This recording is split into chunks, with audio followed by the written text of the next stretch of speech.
ఎవ్వరూ చేయని సాహసాలు నేను చేశాను. ఆ విషయం మీరు గుర్తుపెట్టుకోవాలి. మొట్టమొదటిగా సెకండ్ జనరేషన్ రిఫార్మ్స్ నేను ప్రారంభించాను. అక్కడి నుంచి ఐటీకి ప్రాధాన్యత ఇచ్చాను. ఐటీ అంటే ఎవరికి అర్థం కానప్పుడు ఐటీని గురించి మాట్లాడమే కాకుండా ఊరూరులో పోయి చెప్పా, మీ పిల్లలకు డబ్బులు ఇవ్వడం కాదు కావాల్సింది, మీ పిల్లలు ప్రయోజకులు కావాలంటే బాగా చదివించండి, మీరిచ్చే 100 ఎకరాలు 50 ఎకరాలు కోటి రూపాయలు లెక్క కాదు, కొన్ని వేల కోట్లు సంపాదించే తెలివితేటలు వస్తాయి వీళ్ళకని చెప్పి ఆ రోజు చెప్పాను. చాలామంది మీరు చూసే చరిత్రలో విలేజ్ నుంచి మండలానికో టౌన్కి వెళ్ళిపోయి పిల్లల్ని చదివించడానికి కాపురాలు పెట్టారు. అంటే నా మాట మీద నమ్మారు. నమ్మిన వాళ్ళందరూ బెనిఫిట్ అయ్యారు, నమ్మని వాళ్ళు మళ్ళీ కొంచెం నష్టపోయారు. అది వేరే విషయం. చరిత్రలో అందరూ నమ్మలేరు. అదే మరి హైదరాబాద్ని డెవలప్ చేస్తామంటే నేను చెప్పా ఏం జరగబోతుందో హైదరాబాద్లో అని. తెలివైన వాళ్ళు, ముందుండేవాళ్ళు పెట్టుబడులు, అది కూడా చెప్పాను. మీరు కూడా భూమి అమ్మద్దండి అని కూడా చెప్పేవాడిని. ఇప్పుడు అమ్మేస్తే మళ్ళీ విలువ పెరుగుతుంది, అప్పుడు బాధపడతారు, ఏదో అవసరం కొద్దికే ఇచ్చేయమని చెప్పాను. ఈరోజు హైదరాబాద్ వల్ల తెలంగాణ రాష్ట్రానికి దేశంలో నెంబర్ 1 పర్ క్యాపిటల్ ఇన్కమ్ వచ్చిందంటే ఆ రోజు నేను వేసిన ఫౌండేషనే దానికి కారణం. నేను ఎవ్రీడే మీకు చెప్పేవాడిని. ఫస్ట్ డేస్లో బిగినింగ్లో మీరంతా కూడా ఉద్యోగాలు చేస్తూ ఉంటే అప్పుడంతా కూడా పెద్ద ఉద్యోగాలు లేవు, మీరు గుర్తుపెట్టుకోవాలి. అప్పుడంతా కూడా జాబ్ వర్క్.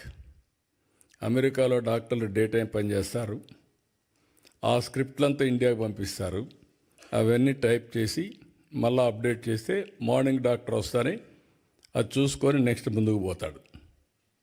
అది బిగినింగ్లో మనం చేసింది. కొన్నిసార్లు ఆ పనులు కూడా మన వాళ్ళకు ఆ ప్రొనౌన్సియేషన్ తెలియకుండా ఇబ్బంది పడితే లండన్ నుంచి ఇంగ్లీష్ లెక్చరర్ని తీసుకొచ్చి మీకు అప్పట్లోనే ట్రైనింగ్ ఇప్పించా. అంటే ఇంగ్లీష్ కొంతమంది ఆ ప్రొనౌన్సియేషన్లో ఇబ్బంది పడుతున్నారని అక్కడి నుంచి ప్రారంభించాం. నేను ఎవ్రీడే చెప్పేవాడిని, మీరు ఉద్యోగం చేయడం కాదు, మీరు ఉద్యోగాలు ఇచ్చే స్థాయికి ఎదగాలి, జాబ్ సీకర్ కాదు జాబ్ ప్రొవైడర్గా తయారు కావాలని ఎప్పుడు చెప్పేవాడిని. అంటే ఆంటర్‌ప్రెన్యూర్స్ కావాలని నేను చెప్పడమే కాదు, ఒక 40-50 మంది ఆంటర్‌ప్రెన్యూర్స్ని నాతో తీసుకెళ్ళి ప్రపంచం మొత్తం వాళ్ళకు చూపించి రౌండ్ టేబుల్ కాన్ఫరెన్స్లు పెట్టేవాడిని. ఆ దేశంలో ఉండే ఆంటర్‌ప్రెన్యూర్స్ని పిలిపించి వాళ్ళకు నెట్వర్క్ చేసి ఎంఓయూలు కానీ లేకపోతే అనేక విధాలుగా అనుసంధానం చేస్తే ఈరోజు నేను గర్వంగా చెప్పగలుగుతున్నా, సెకండ్ జనరేషన్ ఆంటర్‌ప్రెన్యూర్స్, దానికి చిరునామా తెలుగు రాష్ట్రాలంటే ఆ రోజు చేసిన ఫౌండేషన్. ఇప్పుడే మా ఆడబిడ్డ చెప్తా ఉంది, ఆ రోజు చదువుకోవాలంటే ఆడపిల్లలు చదివించేవాళ్ళు కాదు తల్లిదండ్రులు. నేను ఎవ్రీడే సవాలుగా తీసుకొని చెప్పేవాడిని, మగపిల్లవాడైనా ఆడపిల్ల అయినా బాగా చదివించండి, మీకు ఇది ఒక పెద్ద ఆస్తి, వివక్షత చూపించద్దని ఎవ్రీడే చెప్పేవాడిని. చెప్పడం కాదు, నేను ఒక పాలసీ తీసుకొచ్చాను. కాలేజ్ సీట్లలో ఉద్యోగాల్లో 33% ఆడబిడ్డలకు రిజర్వేషన్లు పెట్టాను. మొత్తం అప్పుడు పెడితే చాలామంది నన్ను అడిగారు, 33% పెట్టారు. ఇప్పుడు వాళ్ళు 60% వస్తారు, మెరిట్లో కూడా కొన్ని వస్తాయి. మీకు 40 వస్తాయి మగవాళ్ళంటే బ్యాక్లాగ్ ఉందిలే, అదన్నీ ఫిలప్ కావాలి, ఆ తర్వాత చూద్దాం మీ కథ అని చెప్పి చేశాను. అదే మాదిరిగా రాత్రుల్లో కూడా ఆడబిడ్డలు పని చేయగలుగుతారని నిరూపించి ఐటీ దీనికి 24/7 కింద పెట్టి ప్రత్యేకంగా సెక్యూరిటీ కూడా పెట్టి మీకు పని చేయించాం. ఇప్పుడు ఏ ఐటీ కంపెనీకి పోయినా నేను అప్పుడప్పుడు కంపేర్ చేస్తూ ఉంటాను, మీలో కూడా ఉంటారు.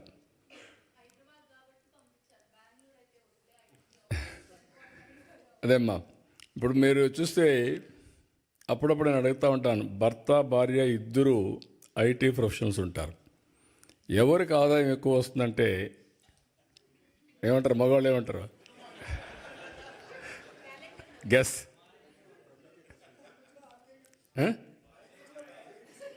అని కూడా కాదు, మన ఆడవాళ్ళని మనం సరిగా అంచనా వేయలేదు. కానీ there is a theory, right brain left brain. Go and ask your ChatGPT. Ladies are more intelligent than men. It is established fact. మనం నమ్మినా నమ్మకపోయినా అది వాస్తవం. అందుకే ఇవన్నీ నేను ప్రమోట్ చేసినప్పుడు నాకు అనిపించింది చాలా. ఇప్పుడు ఎక్కడికి పోయినా కూడా ఇంకొక ఇది కూడా ఉంది, మీకు గుర్తుపెట్టుకోవాలి. మీరు కూడా ఫాలో కాలేదనుకుంటున్నాను నేను, అయితే ప్రమాదం. డబ్బులు వచ్చాయి, ఇద్దరు కూడా ఉద్యోగాలు చేస్తున్నారు. Double income, no kids, let us enjoy. అందుకే ఇప్పుడు యూరోపే కాదు, అన్ని దేశాల్లో కూడా పాపులేషన్ ప్రాబ్లం వచ్చింది, ఏజింగ్ ప్రాబ్లం వచ్చింది. Can you believe? జపాన్ లాంటి దేశం ఇండియా నుంచి మ్యాన్ పవర్ పంపించమని ఫస్ట్ టైం అడుగుతున్నారు. జర్మనీ లాంటి దేశంలో ఇండియన్స్ని యాక్సెప్ట్ చేసి కొంతమంది మనుషులు కావాలని అడిగే పరిస్థితికి వచ్చారు.